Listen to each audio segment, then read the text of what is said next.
This is such a strange thing. Your software, Linux, is in millions of computers. It probably powers much of the internet. And I think that there are like 1.5 billion active Android devices out there.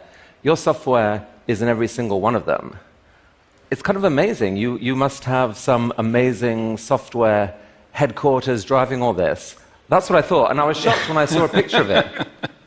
I mean, this is the Linux World Headquarters.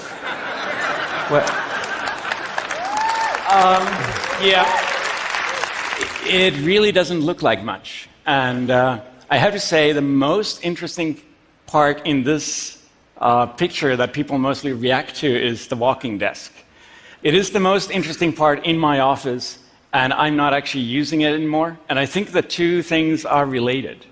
The way I work is I want to not have external stimulation.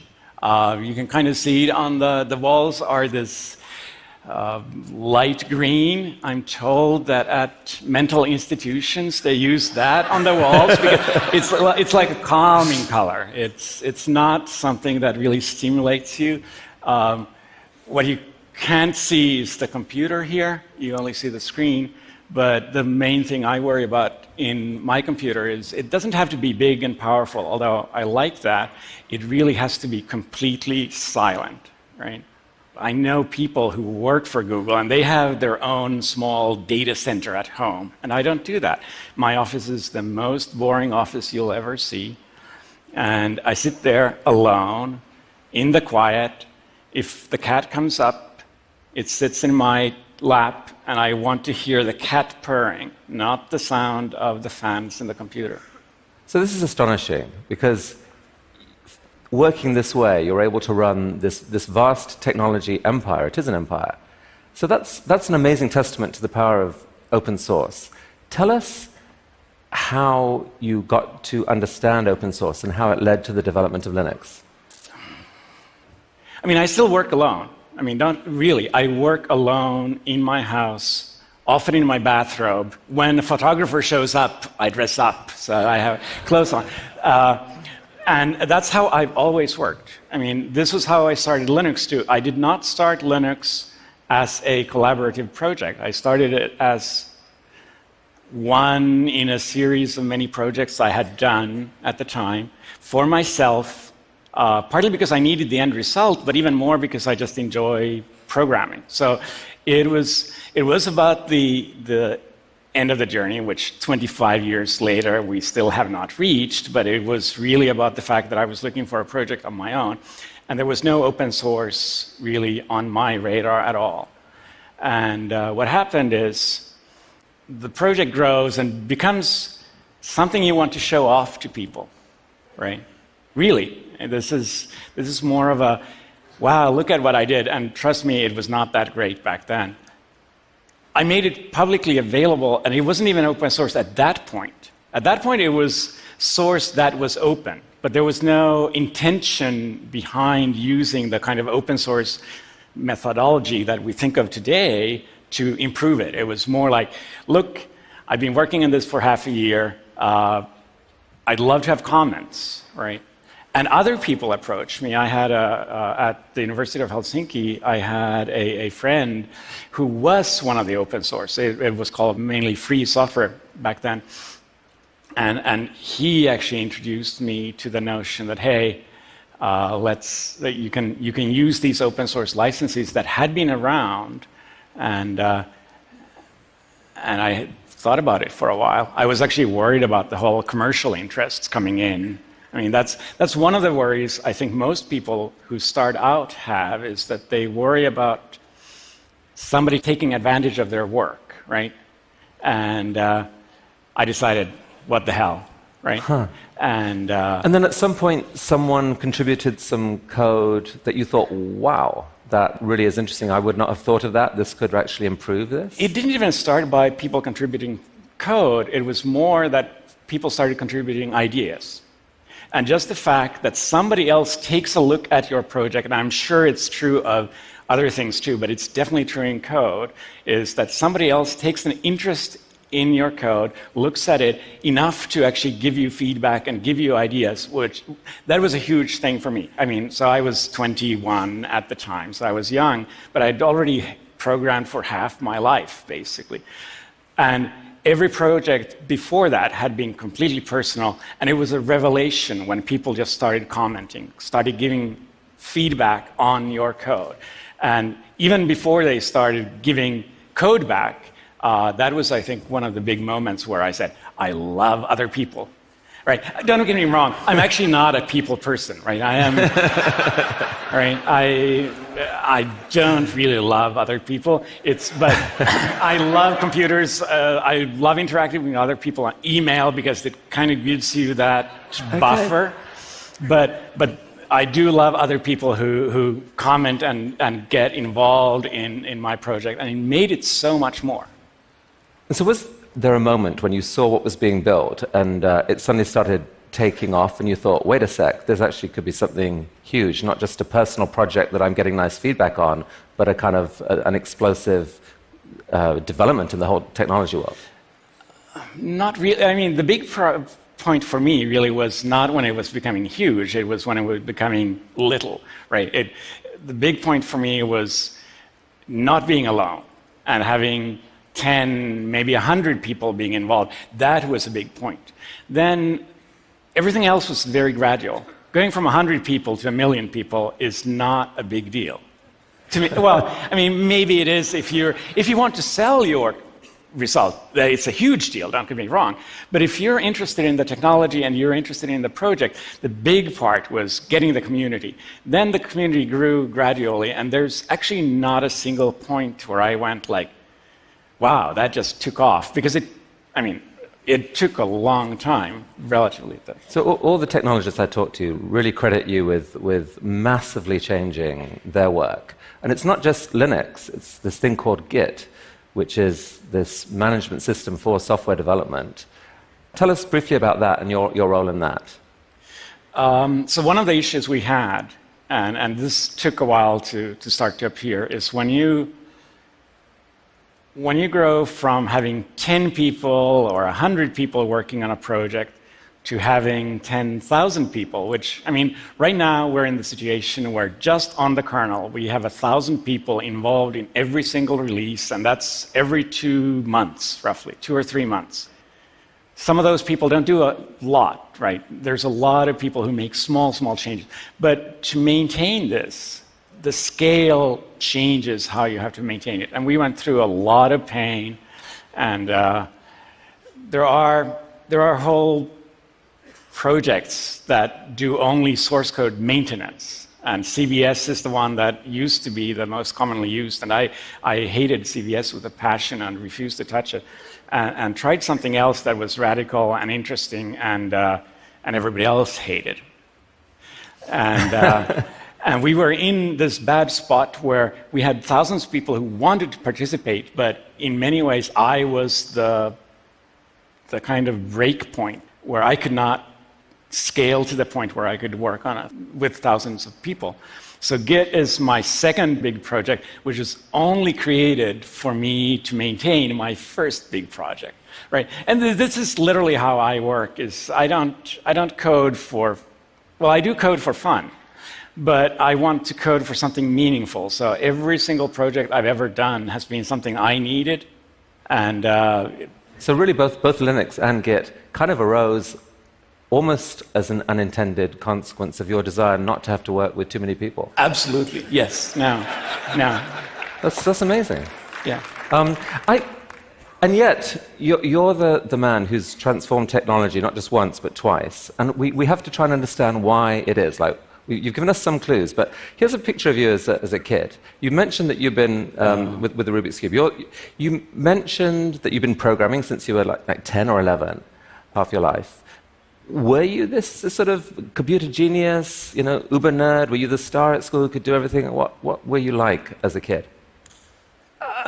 Yeah, I think I was the prototypical nerd. I mean, I was not a people person back then. That's my younger brother.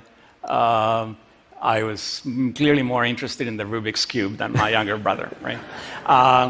My younger sister, who's not in the picture, when we had family meetings, and it's not a huge family, but I have like a couple of cousins, she would prep me beforehand.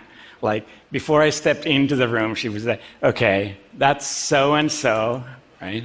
That's because I was a geek. I was into computers, I was into math, I was into physics, I was good at that. I don't think I was particularly exceptional.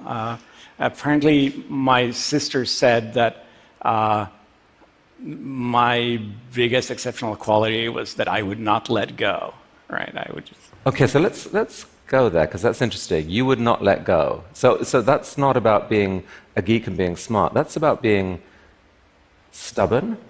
That's about being stubborn. That's about like just starting something and not saying, okay, I'm done, let's do something else. Look shiny. And I noticed that in many other parts in my life too, that I lived in Silicon Valley for 7 years. And I worked for the same company in Silicon Valley for the whole time. That is unheard of, right?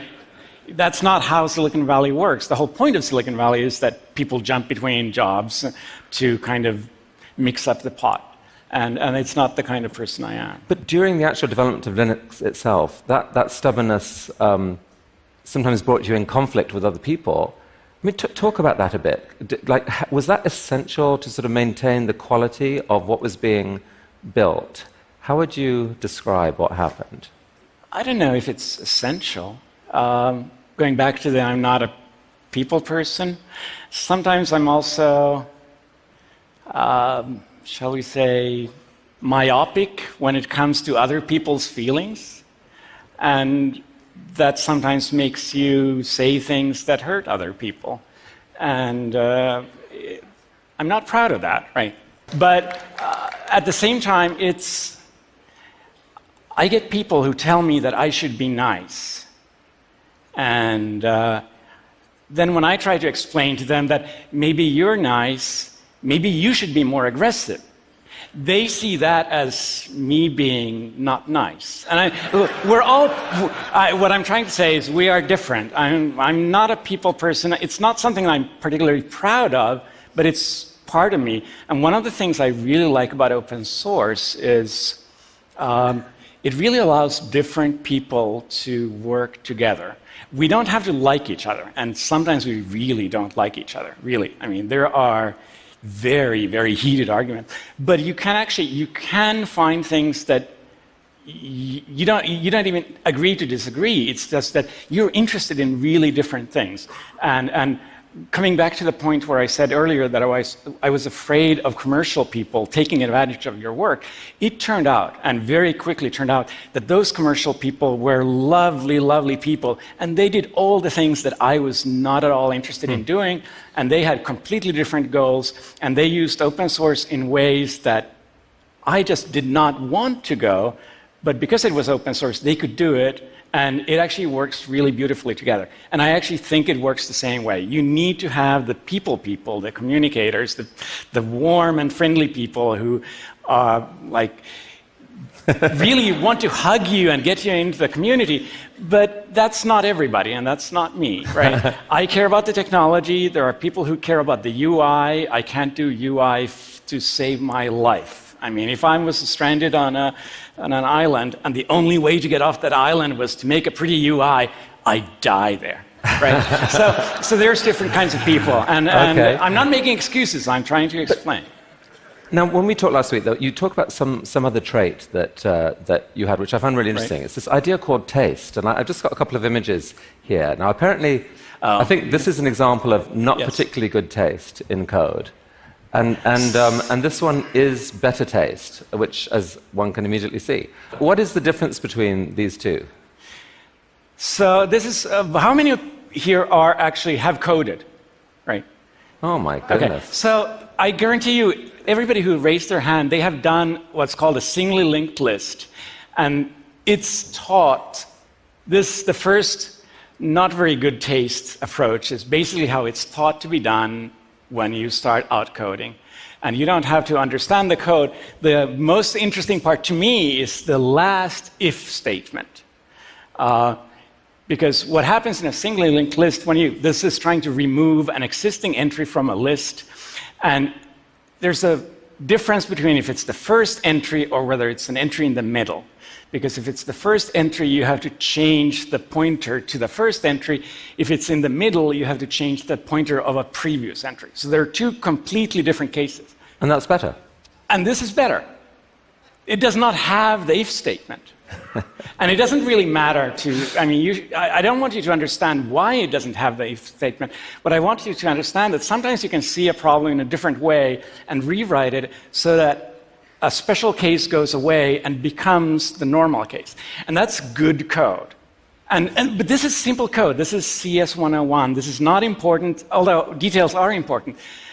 To me, the sign of people I really want to work with is that they have good taste, which is how I sent you this stupid example that is not relevant because it's too small.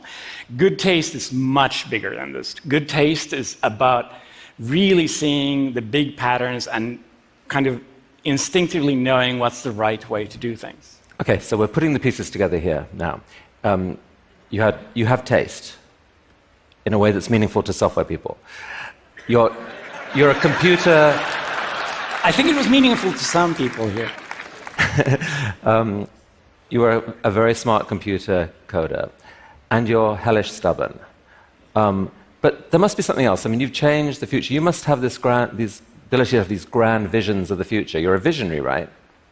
So I've actually felt slightly uncomfortable at TED for the last 2 days because there's a lot of vision going on, right? And I am not a visionary. I do not have a 5-year plan. I'm an engineer, and I think it's really, I'm perfectly happy with all the people who are walking around and just staring at the clouds and looking at the stars and saying, I want to go there. But I'm looking at the ground and I want to fix the pothole that's right in front of me before I fall in, right? This is the kind of person I am, right? Super. So you spoke to me last week about these two guys. Who are they, and how do you relate to them? Well, so this is a kind of cliche in technology, the whole Tesla versus Edison, where Tesla is seen as the visionary scientist and crazy idea man, and people love Tesla. There are people who name their companies after him. The other person there is Edison, who is actually often vilified for being kind of pedestrian, and his most famous quote is, "Genius is 1% inspiration and 99% perspiration." And I'm in the Edison camp, even if people don't always like him, because if you actually compare the two, Tesla has kind of this mind grab these days, but who actually changed the world? Edison may not have been a nice person. He did a lot of things. He was maybe not so intellectual, not so visionary, but I think I'm more of an Edison than a Tesla. So our theme at TED this week is dreams, big, bold, audacious dreams. You're really the antidote to that. I'm trying to dial it down a bit, yes. It's good. We embrace you. We embrace you. Okay. Companies like Google and many others have made arguably billions of dollars out of your software. Does that piss you off? No. No, it doesn't piss me off for several reasons, and one of them is I'm doing fine, right? I'm really doing fine. But the other reason is, without doing the whole open source and really letting go thing, Linux would never have been what it is. And it's broad experiences. I don't really enjoy public talking, but at the same time, this is an experience, trust me, right? So there's a lot of things going on that makes me a very happy man and thinking I did the right choices. Is the open source idea, and this is, I think we'll end here, is the open source idea fully realized now in the world? Or is there more that it could go? Are there more things that it could do? So I'm of two minds there. I think one reason open source works so well in code is that at the end of the day, code tends to be somewhat black and white. There's often a fairly good way to decide this is done correctly and this is not done well, right? Code either works or it doesn't, which means that there's less room for arguments. And we have arguments despite this, right? In many other areas, I mean, people have talked about open politics and things like that, and it's really hard sometimes to say that, yes, you can apply the same principles in some other areas just because it's the black and white turns into not just gray, but different colors, right? So obviously open source in science is making a comeback. Science was there first, but then science ended up being pretty close with very expensive journals and some of that going on. And open source is making a comeback in science with things like ArchiveX and open journals. Wikipedia changed the world too, right? So there are other examples. I'm sure there are more to come, but I'm not saying. But you're not a visionary, and so it's not up to you to name them. No, it's up to you guys to make them, right? Exactly. Linus Torvalds, thank you for Linux. Thank you for the internet. Thank you for all those Android phones. Thank you for coming here to TED and revealing so much of yourself. Thank you. That was really, really nice.